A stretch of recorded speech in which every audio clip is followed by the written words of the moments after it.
Well, this is Bishop Johnathan Alvarado, and just wanted to take a few moments tonight, greet you, love on you, let you know I'm thinking about you, let you know what I'm thinking about, and encourage you in the Lord, encourage you in this pandemic, encourage you to know that this too shall pass, and that this moment, this season, this time in which we live cannot last forever. I want you to know and to be encouraged not to grow weary in well-doing, for in due season we shall reap if we faint not. I want to encourage you to know that tough times never last, but tough people do. I want to encourage you in the Lord to know that he that watches over Israel slumbers not, neither does he sleep, and that you and I, though we are experiencing difficulty in the here and the now, we are also under the sovereign care and the tender mercies of a loving God who sits high and looks low and is fully aware of all that you and I are experiencing and all that you and I are going through. I was thinking about the circumstance and how it's impacted and affected my own life, and I began to think about you, my YouTube audience, and my friends, and those that connect with and track with me and help me think through matters with some of your interactions.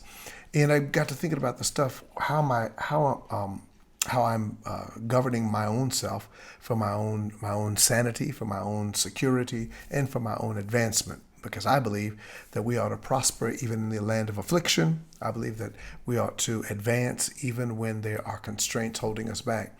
And the beauty, the silver lining behind this cloud is the notion that surely we have an opportunity in this coronavirus pandemic to reinvent ourselves. And I don't want to overlook the fact that there are people that are suffering greatly as a result of the coronavirus. Job losses, business closures, economic distress, physical health. I don't want to dismiss that, and I do not want to gloss over that, nor do I want to offer you some utopianistic platitudes to make you think that I am oblivious or that thought is lost on me. It is not. I am there with you in heart and in mind.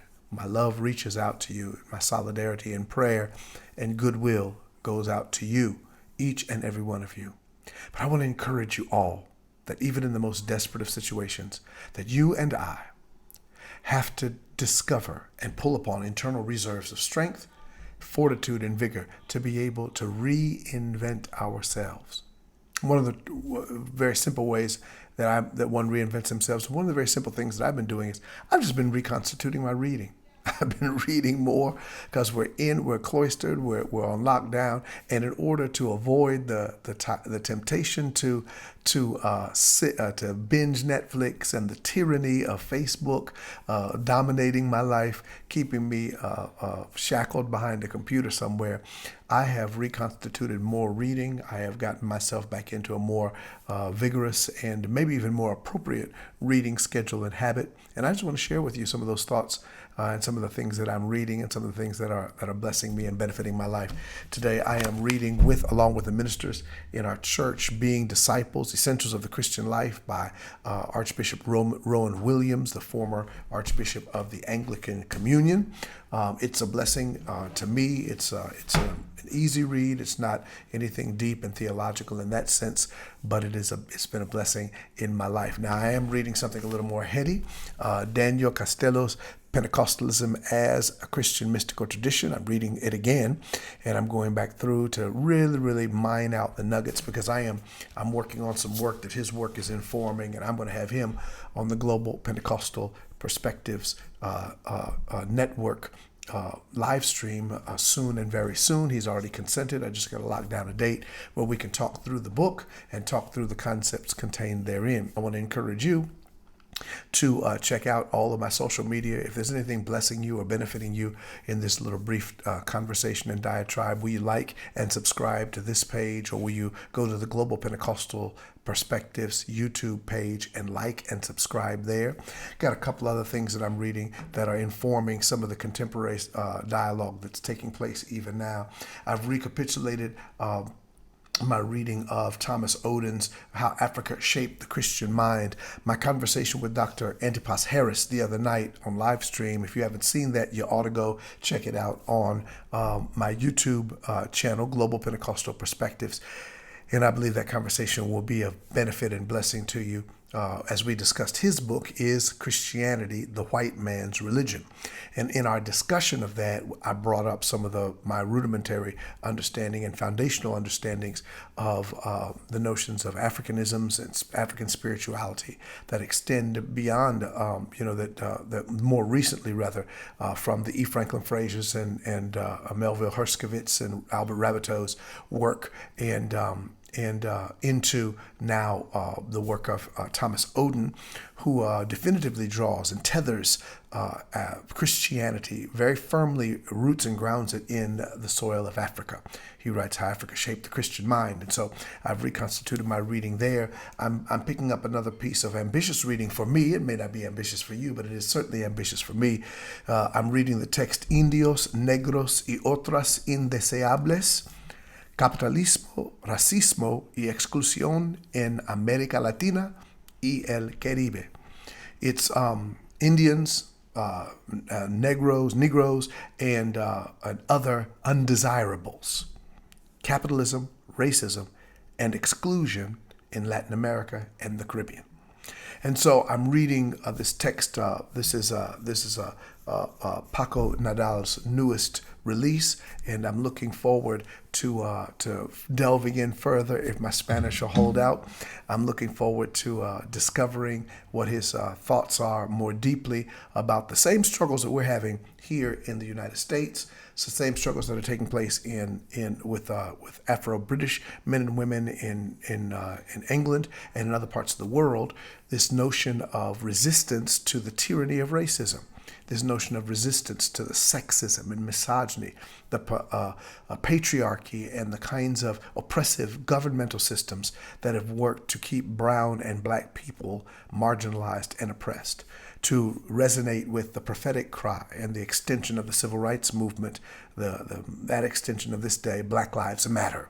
And so I'm reading that to try to keep myself abreast of not only what's happening here in the United States, but also to think about it in a more global perspective. And of course, as an Afro-Hispanic, what the African-American struggle and the struggle in Latin America with Afro-Latinos is extremely important to me and hits me quite close to home.